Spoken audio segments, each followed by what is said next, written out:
تبدأ المباراة لكن العيادي يبدأ باختيارات كرول. تعود المحاولة بعد ذلك لمصلحة الترجي خارج منطقة الجزاء. المحاولة ملعوبة أمامية لا زالت مستمرة خطيرة، تسديدة قوية.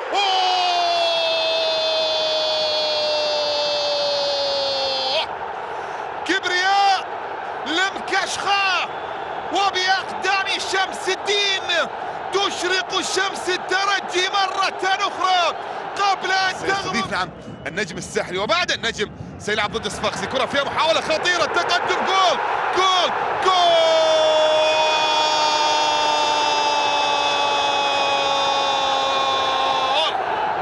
لمكشخة مرة أخرى يقدمون الأداء الذي يجعلهم في المنافسة. بن يوسف للوسلاتي يقدم مباراة كبيرة من الجبهة اليمنى. الكرة على طول. لاحظوا أن فخر الدين بن يوسف مال للجهة اليسرى في الترجي جهة الوسلاتي بعد ما دفع بنادر الغندري. دانيال سانشيز سن الراقد على طول، ملعوبة الكرة. عمار سويح لم يعطي الإضافات بعد الطرد. يرى أن الترجي أفضل في الشوط الثاني بعد طرد لاعب الإفريقي الميكاري. وأرى دانيال سانشيز يجدد وكأنه يستعد لإشراك بديل. جير للراقد، كرات متبادلة على طول للجانب الأيمن للترجي. هيمنة في خط الوسط على طول للربيعي. كرة في المنتصف توصل لمصلحة الترجي. الراقد بيلعبها على طول، تعود الكرة من المباركي. الله الله الله الله، الروج الروج الأحمر الأحمر وفخر الترجي فرافي. يا الله على هذا الهدف الجميل، لا يصدق. لا الله الله الله، صاروخ صاروخ صاروخ. الثاني للترجي، الترجي الرياض. هوبا هوبا هوبا، الله الله الله الله، خرافية. كرة ثابتة أخرى لخليل شمام مباشرة.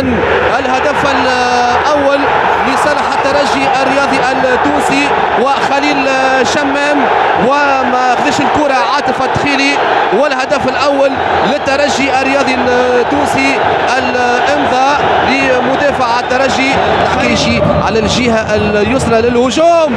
والهدف بالنسبة للترجي الرياضي التونسي وهيثم الجويني. كانت كرة على مستوى القائمة الأول، وهيثم الجويني يؤكد أنه يمر بفترة انتعاشة بعد أسبوع ممتاز وثلاثية أمام فريق قرمة. هي يتمكن من استغلال هذه الوضعية الهجومية على مستوى القائمة الأول واستغلال الكرة الثابتة والتسجيل بعد الصعود. التبديل الثاني بالنسبة للمدرب دانيال سانشيز وخروج بالعيد. كرة فيها فرق، نعم تقليص الفارق يأتي أخيرا. يسجل الترجي هدف تقليص الفارق في اللحظات والدقائق العشر الأخيرة بأقدام يانيك نيانج.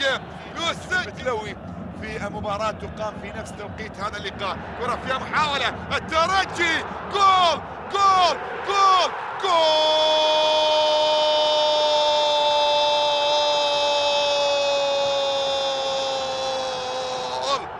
نحن الأسطورة، والأسطورة لا تسقط أبدا. الأسطورة لا تسقط أبدا في أسوأ حالات، في أسوأ مواسم. الترجي لا يسقط أمام الكبار، لا يسقط أمام الكبار. يأتي التعديل عن طريق يانيك نيانج، يكتب ملامح جديدة لهذا الديربي. يوسف البلايلي والمتابعة من بلال العيفة. يوسف البلايلي يراوغ يوسف البلايلي، الكرة للترجي الرياضي التونسي، أليسون أفول والهدف الأول للترجي الرياضي التونسي. أحداث الفارق من أليسون أفول، بداية قوية للترجيين وأحداث الفارق من أليسون أفول. إعادة من جديد للمراوغة من جانب يوسف البلايلي، يتوغل يوسف البلايلي يمهد لأليسون أفول والكرة في شباك النادي الافريقي. مدافع محوري انذر حمد علي اليعقوبي، الفرصة للترجي، هدف ممتاز جدا، الامضاء لشمس الدين الذوادي، هدف رائع للترجي ولشمس الدين الذوادي، تنفذ المخالفة بذكاء والهدف الثاني للترجي. كرة خاطئة من بلال العيفة، يوسف البلايلي والهدف الثالث، الهدف الثالث للترجي الرياضي التونسي، واستغلال هفوة من بلال العيفة بعد الصعود بالكرة وخرج من مناطق الجزاء. إذن الترجي